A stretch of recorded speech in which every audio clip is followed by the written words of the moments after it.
2008년 4월 5일 도쿄. 남성과 약속을 잡은 이시다 카나코 씨는 친구에게 문자를 보냅니다. 가메이도역에서 남자랑 만나는 건 처음이야. 오후 11시. 카나코 씨는 문자 내용대로 만남 사이트에서 알게 된 남성 S와 만나게 됩니다. 합류하게 된 이들은 자동차를 타고 어디론가로 향했는데요. 이들은 사실 어떤 목적을 가지고 만났습니다. 바로 마약이었죠. 남성 S는 만남 사이트에서 같이 차가운 거 하지 않을래? 라는 은어로 마약을 할 사람을 모집했습니다.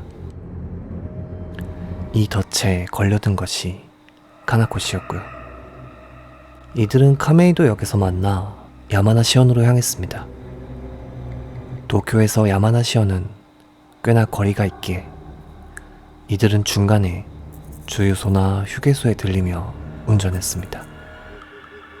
장시간 운전에 지친 S는 카나코 씨와 함께 졸음 쉼터에서 휴식하게 됩니다. 그리고 문제가 발생합니다. 집에서 쉬고 있던 카나코 씨의 부모님은 그녀의 전화를 받습니다. 그녀는 굉장히 흥분한 상태였으며 다음과 같은 말을 남깁니다. 모르는 사람에게 납치됐어. 마약을 투여당했어. 살려줘. 2인조 남성에게 러브호텔에 끌려갈 것 같아. 그녀는 이러한 전화를 부모님뿐만 아니라 다른 친구들에게도 돌렸습니다. 가족과 친구들은 모두 연락을 받은 즉시 경찰에 신고했는데요. 카나코 씨 자신도 경찰에 직접 2번이나 신고했다고 하네요. 그녀가 탔던 자동차의 번호를 물어본 경찰은 이어서 현재의 위치를 묻습니다. 하지만 어째서인지 그녀는 혀가 잘 굴러가지 않는 모양이었습니다. 결국 장소를 모르겠다는 말을 마지막으로 전화는 끊깁니다. 이후 오후 1시경 휴대전화의 신호 역시 꺼집니다. 카나코 씨의 휴대전화의 통화 이력과 입수한 자동차 번호를 바탕으로 경찰은 용의자인 S를 5일 만에 검거할 수 있었습니다. 그는 체포 당시 차에서 자고 있었다고 합니다. 그의 속옷 안에서는 마약이 발견되었고 자동차에서는 혈액 반응과 소변 반응이 검출됩니다. 또한 차 내 수건에서 한 혈흔이 발견되는데요. 이 혈흔은 카나코 씨의 것으로 밝혀집니다. 경찰은 이것을 바탕으로 그녀의 행방을 추궁했지만 그는 마약 사용은 인정했으나 살해나 유괴 혐의는 완강히 부인했습니다. 그의 주장은 다음과 같습니다. 카나코 씨와 야마나시 쪽으로 드라이브를 했는데 중간에 쉴 때 마약을 투여하려 했고 그녀가 주사를 잘 못 놓길래 대신 놓아주었다. 그랬더니 갑자기 발광하더니 밖으로 뛰쳐나갔다. 자신도 그녀를 찾아봤지만 찾을 수 없었다. 라는 내용이었습니다. 경찰은 우선 진술을 바탕으로 실종 지역 주변 산림을 수색합니다. 그리고 산속에서 카나코 씨의 부츠, 숄더백, 손가방 등을 발견했는데요. 조금 특이한 점은 산속에서 발견되었는데 부츠엔 흙이 묻지 않아 깨끗했다고 하네요. 하지만 이 유류품 이외에 그녀의 행방을 알 수 있는 단서는 발견되지 않았습니다. 용의자인 S는 중학교 시절부터 문제아였다고 합니다.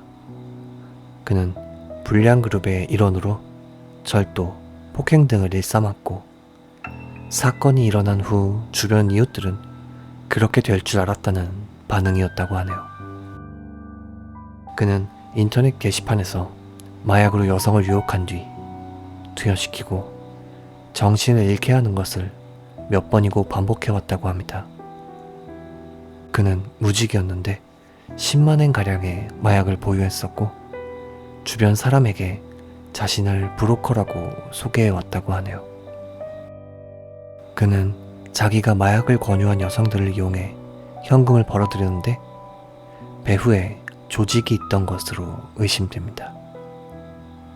범행에 사용된 차량은 아버지 명의였으나 체포 당시 차 안은 쓰레기 범벅이었기에 평소 차 내에서 생활했던 것으로 보입니다.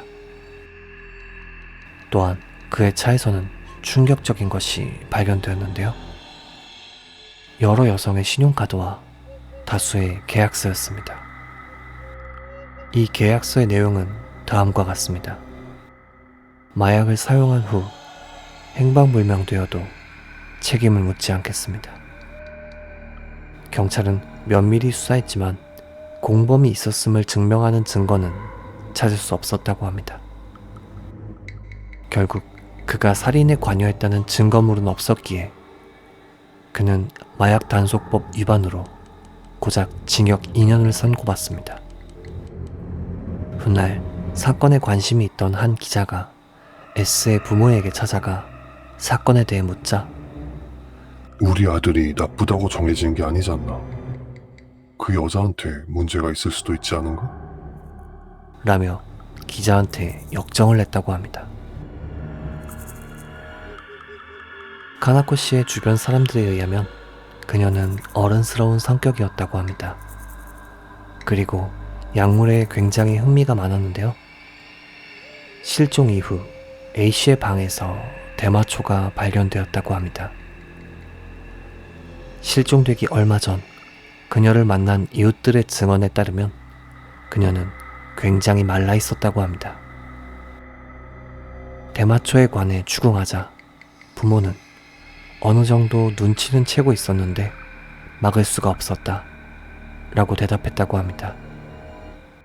여기서부터는 어디까지나 추측의 영역입니다만 S의 증언과 수사 결과로 정황상 예상할 수 있는 것은 S가 카나코 씨에게 주사를 놓을 때 양 조절을 잘못했고 카나코 씨가 부작용으로 밖으로 뛰어나가 전화로 도움을 요청했지만 결국 그녀는 산속에서 급성 중독으로 사망했고 이를 발견한 S가 증거로 쓰일 수 있는 휴대전화와 시신을 어딘가로 유기한 것이 아닌가 하는 의심이 듭니다.